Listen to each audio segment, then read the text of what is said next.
Mesdames, Messieurs, bonsoir. Merci de nous rejoindre pour cette nouvelle édition d'information sur Nyota Télévision. L'actualité ce 27 décembre 2015, elle concerne la situation sécuritaire dans la ville de Lubumbashi, particulièrement le quartier Kawama, où une famille a été visitée la nuit dernière par deux hommes en uniforme. Et ces assaillants ont emporté avec eux 15 200 dollars américains, également 500 000 francs congolais.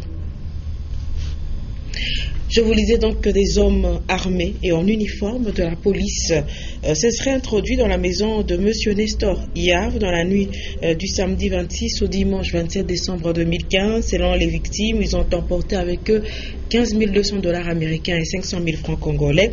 Le vol a eu lieu à l'angle des avenues Kapenda et M. Laurent Désiré Kabila. C'est au quartier Kawama dans la commune Owashi. Un reportage de Jean-Claude Mbala. Mina kriye ba muiji banaingisha torch bana torche mina nyangula madame torche bana chini ya kitanda kupembeni balipika masashi ya mingi sana balipika masashi mu désordre sana shavala mateni ya la police na inje bale mirengela pa fenix banaanza kwenda bote na bavazia bote banasema bote walikuwa ni ba policiers na mabunduki bote. Aucun voisin n'a volé à son secours. Normalement on pouvait intervenir mais comme ils étaient tous armés alors c'était un peu compliqué. Des impacts de balles sont visibles dans les tôles. Ses bourreaux lui ont exigé de l'argent. Namuonesha mtoto na sangara pale chini ya valise, mtoto angalia chini ya valise pale antosha envelope. Mlikuwa makuta ya benyewe 15 200 dollars. Mafra yule ilikuya 500 000. Pour Kaling, le chef des cellules, la population doit redoubler de vigilance. La population bakwe vigilant. Kama nashikia vaze banengilia tutoke shebote, kama ni kutua batuwe. Et aux autorités, tunalomba kubakubwa wakati baloma ni uniforme beko nafanya ile magafu bakubwa beko banaona beko banashikia mais sasa wakati population kama banabamba loma uniforme banafanya na bo justice yabo inakuwa sema population banafanya justice populaire. Nous avons appris qu'au sous-commissariat, il n'y a qu'un seul élément de la police qui monte la garde. Impossible donc de sécuriser une si grande population. Nous quittons la ville de Lubumbashi pour le village Mutambarile. Dans ce village, le passage récent des assaillants à Bakata-Katanga a plongé les habitants dans une grande précarité. L'accès à l'éducation est devenu difficile pour les enfants dont les parents n'ont pas les moyens financiers de payer le Minerval. Un reportage de Gaylor Chamba. Ne pouvant payer à l'école du village 7 000 francs congolais par mois pour leurs enfants, les parents se sont résolus à les laisser travailler dans les champs moyennant des séances de cours à l'école où les bancs sont souvent vides. Nous avons même perdu l'effectif. Pour le moment, jusqu'à aujourd'hui, nous n'avons que 114 élèves depuis la rentrée. Et ils continuent à venir petit à petit. Donc, ici, les inscriptions, il faut être patient. Les seuls mais les frais, les parents souffrent. Ils ne savent pas quel sens se vouer. Ils tirent vraiment le diable par les. Il faut dire que le passage des insurgés Bakata-Katanga a plongé le village dans une grande précarité.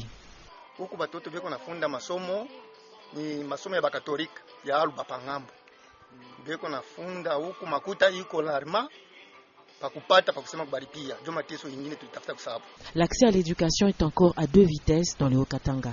Les nantis s'en sortent bien et les plus pauvres ne peuvent compter que sur eux-mêmes. Et nous restons dans le domaine de l'éducation. Cette fois-ci, c'est pour parler du vécu quotidien des enfants en situation difficile, des enfants qui sont encadrés dans des centres d'accueil. Les bienfaiteurs deviennent de plus en plus rares. Un reportage de Gaylor Chamba. À Lubumbashi, les centres d'accueil pour les enfants en détresse et orphelins sans protection font figure des parents pauvres. Pour certaines maisons, notamment Mani pour filles et Boumi pour les garçons d'au moins 12 ans, la vie quotidienne n'est pas facile. Mais la scolarité, c'est déjà un vrai problème. Parce que les enfants doivent aller à l'école, mais ils doivent aussi participer, comme tous les autres enfants externes, à un Minerval ou un frais scolaire. Mais nous n'avons pas les moyens. Très souvent, ces enfants ont été envoyés par les tribunaux pour enfants, la protection de l'enfant et même différentes communes de la ville. Sur place, l'approvisionnement en eau potable et énergie électrique pose problème. Nous avons eu beaucoup de problèmes d'eau par le passé. Il y a eu même à l'époque, il y a 2 ans, une épidémie de choléra ici parce qu'on nous a coupé l'eau par la régie des eaux. Mais c'est résolu parce qu'il y a eu quand même des gens qui ont essayé de nous aider. Alors que la situation sanitaire n'est pas satisfaisante, les vrais donataires et bienfaiteurs deviennent rares. Ouvrons le volet infrastructure et nous allons parler de l'état de quelques ponts dans la ville de Lubumbashi. Commençons par le pont Kikalamboamba. Je vous propose ce reportage. Les habitants de ces deux entités de la commune Kampemba plaident pour la construction d'un grand pont pour rendre fluide la circulation des personnes et de leurs biens.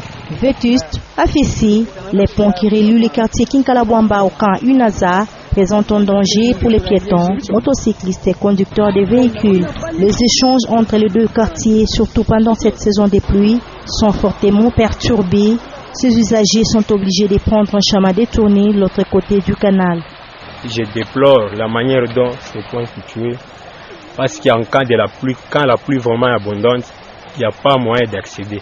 Ça veut dire de ce côté ici, s'il pleut, ils ne peuvent pas accéder de ce côté. De ce côté ici aussi, ils ne peuvent pas accéder de ce côté. Alors qu'il y a des écoles qui se situent de ce côté. Et puis il y a des élèves qui n'ont même pas, s'il pleut seulement, ils ne savent pas comment traverser pour aller à l'école. Et de ce côté, il y a aussi des mamans qui vendent des marchés Kenya. C'est difficile que ces mamans quittent leur maison pour aller vendre s'il pleut seulement. Il n'y a même pas de garde-fous. Et les enfants risquent de tomber dans l'eau pour submerger quand même. Le souhait des habitants de cette partie de la ville n'est autre que de voir la construction d'un pont jeté sur ce canal dans un temps record. Une fois chose faite, cet ouvrage tant rêvé par les résidents de ces coins, la circulation reprendra normalement et même en saison de pluie, la traversée se fera sans beaucoup de risques. Et s'il vous arrive de jeter un coup d'œil en dessous du pont des Plaines, vous remarquerez que cet ouvrage est envahi par des immondices et à côté, certaines tâches ménagères y sont accomplies chaque jour. Un reportage de Mera Mouadi et Richard Chimba. Un pont en matériaux durables est jeté sur le canal Naviundu.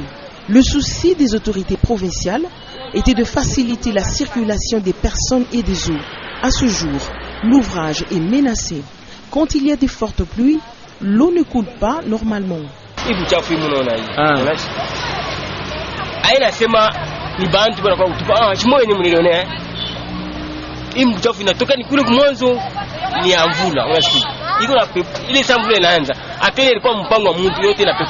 n'y a pas que les gens des environs qui jettent les bouteilles bloquées sous ce pont. Elles viennent de partout et empêchent le bon drainage des eaux. Depuis la présence de ce pont, il n'y a jamais eu d'incident majeur à ce niveau. Avant, il y avait toute une montagne d'ordures.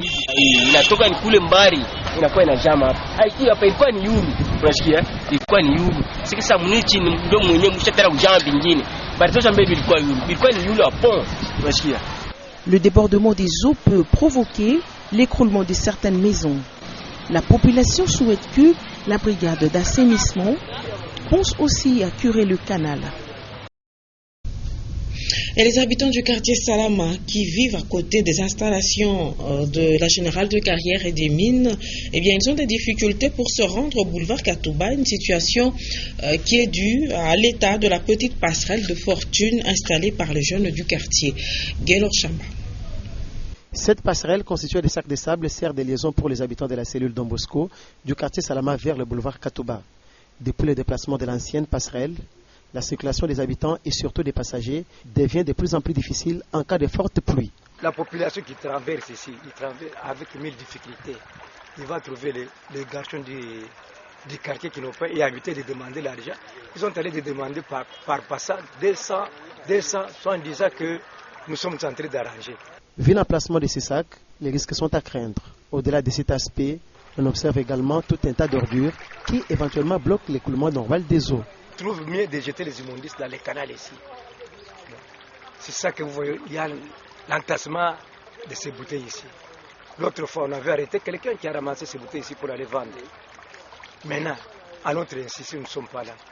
Ceux qui ont l'habitude de venir ramasser des bouteilles pour aller vendre, ils viendront ramasser. Pour rappel, la passerelle qui était jetée sur ces canaux permettait à plus d'une personne de circuler en toute quiétude.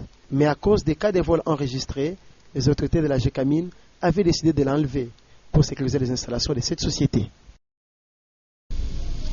Et les travaux de construction des canalisations sur les avenues Kaponda et Moulongo, eh bien, ces travaux sont aux arrêts et les habitants du quartier Golf Malela ne sont plus desservis en eau potable, une situation qui les inquiète. C'est un reportage de Delphine Kaboulo au Gigasongo. C'est depuis 3 semaines que les travaux de construction de canalisation sur les avenues Moulongo et Kaponda sont à l'arrêt.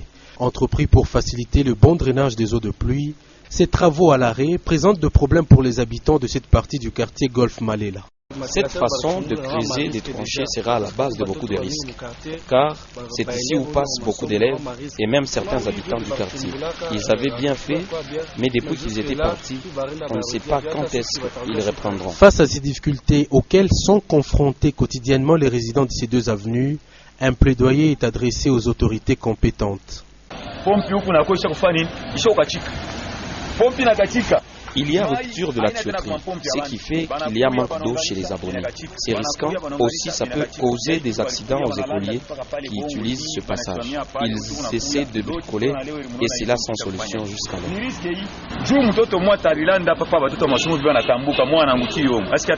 La reprise de travaux, en plus de faciliter les bons écoulements des eaux, évitera sans doute aux habitants de Malela des dangers liés à l'électrocution et au manque d'eau potable.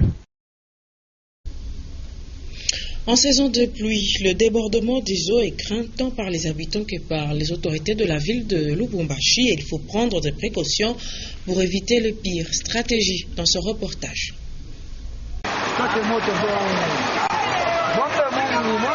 En cette période pluvieuse, la mairie de Lubumbashi a pris des stratégies pour lutter contre les inondations sur la voie publique et dans les concessions résidentielles. Pendant la saison de pluie, toutes les eaux de ruissellement sont dirigées vers les cours d'eau par des canalisations.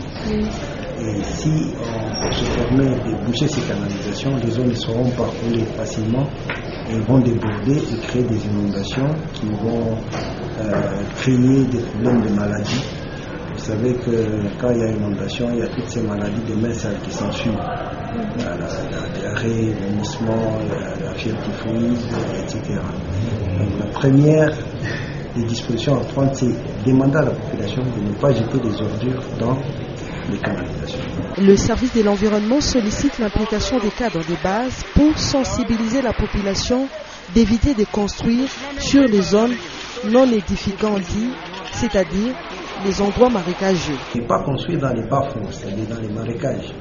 Tous ces emballages qu'on trouve à travers la ville sont rejetés à même le sol et récupérés par les pluies et qui bouchent les canalisations. La propriété doit être l'apanage de chaque citoyen si on veut vivre dans un environnement sain. La sensibilisation de la population quant au respect des canalisations s'avère nécessaire. Jusqu'à ces jours, mesdames, messieurs, les abords de la voie ferrée sont toujours envahis par des marchés. Les vendeurs ne respectent pas les limites qui ont été imposées récemment par l'autorité urbaine, et cela pour des raisons de sécurité. Afin de conscientiser les vendeuses et vendeurs à respecter la mesure du gouvernement, l'ex-ministre provincial de l'Intérieur, le maire de Lubumbashi, avait entrepris la campagne de sensibilisation dans les lieux de négoce œuvrant le long de la voie ferrée. Il s'agit des marchés Njanja dans la commune de Kamalondo, le marché Rai dans celle de Kampemba. Au niveau du marché Njanja, la mesure est respectée. Les marchands ont décidé d'œuvrer loin de la voie ferrée.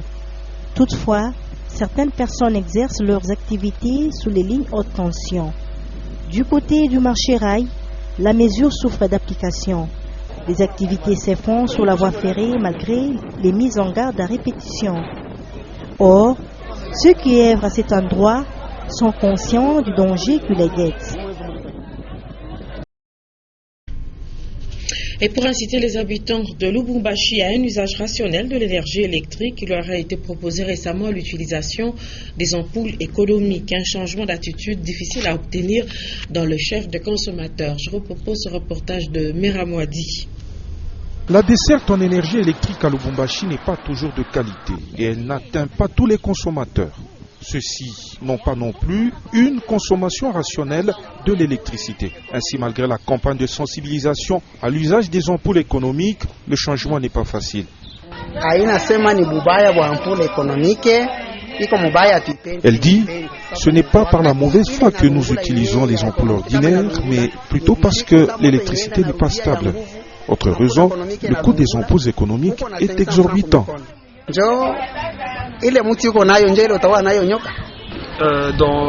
Avec les ampoules économiques, nous trouvons qu'il y a des avantages et des désavantages, pour ne pas dire qu'il y a à boire et à manger. Non seulement c'est coûteux, mais aussi ça ne traîne pas. Quand on paye, ça n'a pas une longue durée comme on le dit. Et sinon, comme bon côté de ces ampoules, c'est que ça nous donne un très bon éclairage. Et même s'il n'y a pas une forte intensité de courant électrique, ces ampoules éclairent parviennent quand même à bien éclairer la maison. L'utilisation des ampoules économiques fera peut-être long feu dans le quartier où l'énergie électrique est desservie convenablement, mais pas dans d'autres. Ce 27 décembre 2015, nous vous proposons la rétrospective de l'enseignement primaire et secondaire. L'année 2015 dans le domaine de l'enseignement a été placée sous le slogan de l'amélioration de la qualité de l'éducation et également de l'enseignement. Un reportage, une rétrospective qui nous a été concoctée par Jean-Paul Malima.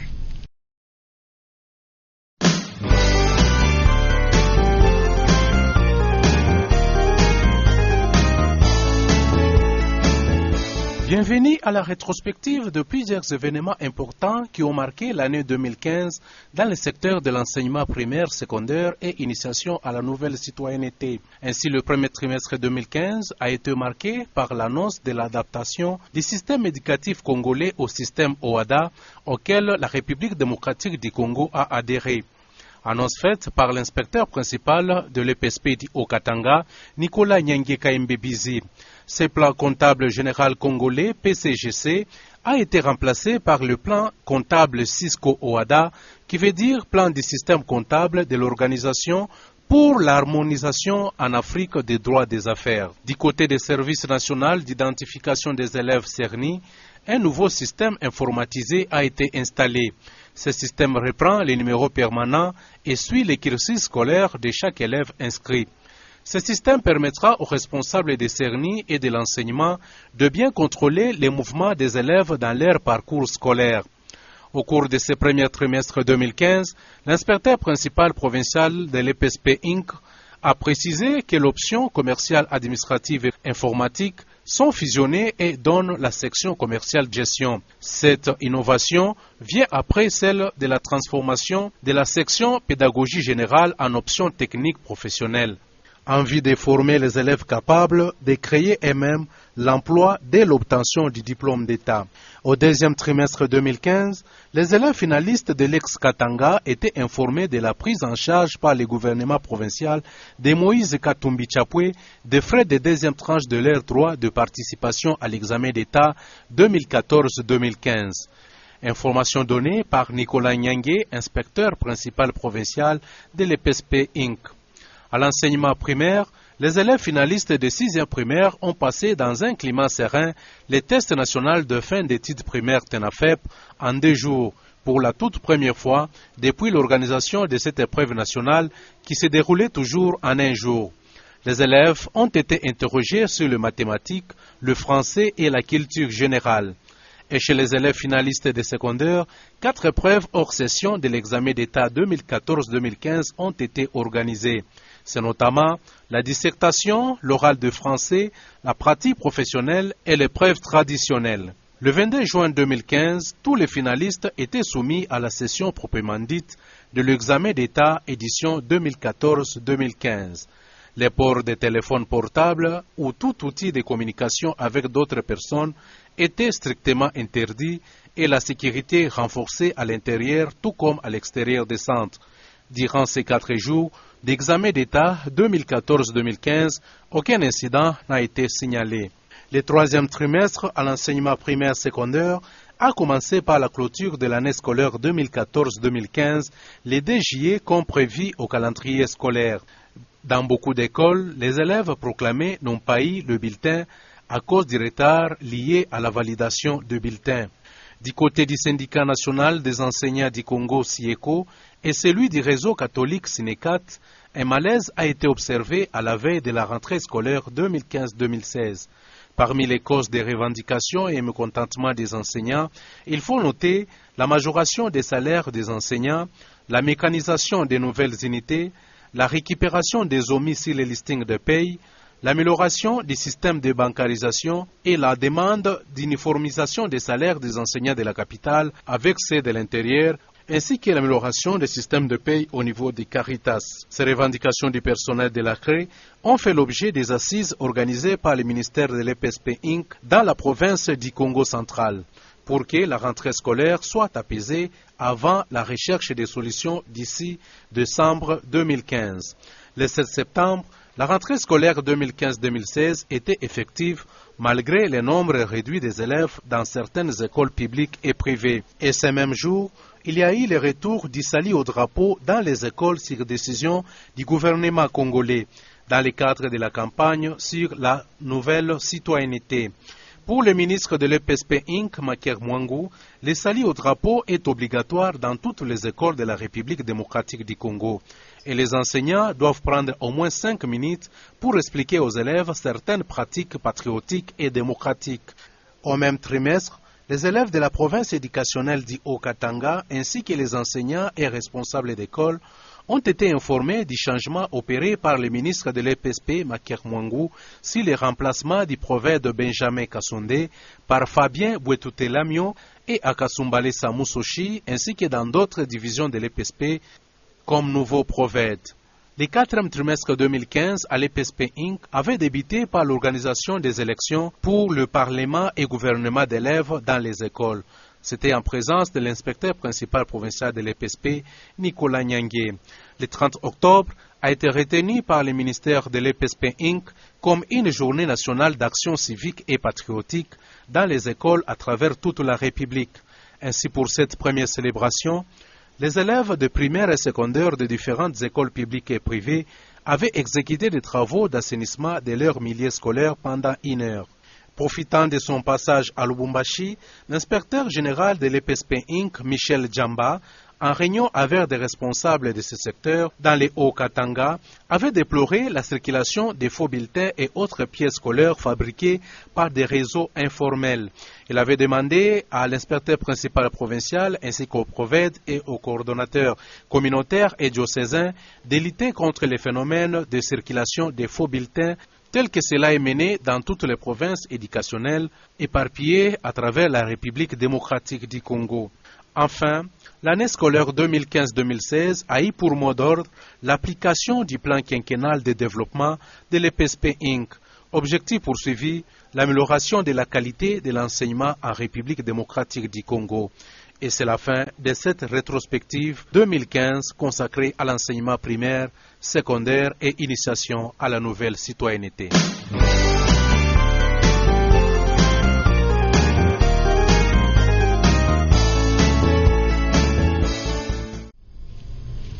Mesdames, Messieurs, c'est par cette rétrospective de l'enseignement primaire et secondaire que nous mettons fin à cette édition d'information. La principale actualité ce 27 décembre 2015, c'est ce cas d'insécurité qui a été enregistré au quartier Kawama dans la commune Ouachi où une famille a été visitée la nuit dernière par des hommes en uniforme, des assaillants qui ont emporté avec eux une grosse somme d'argent, près de 15 200 $ américains et 500 000 francs congolais. Très belle soirée à vous tous sur notre télévision. Au revoir.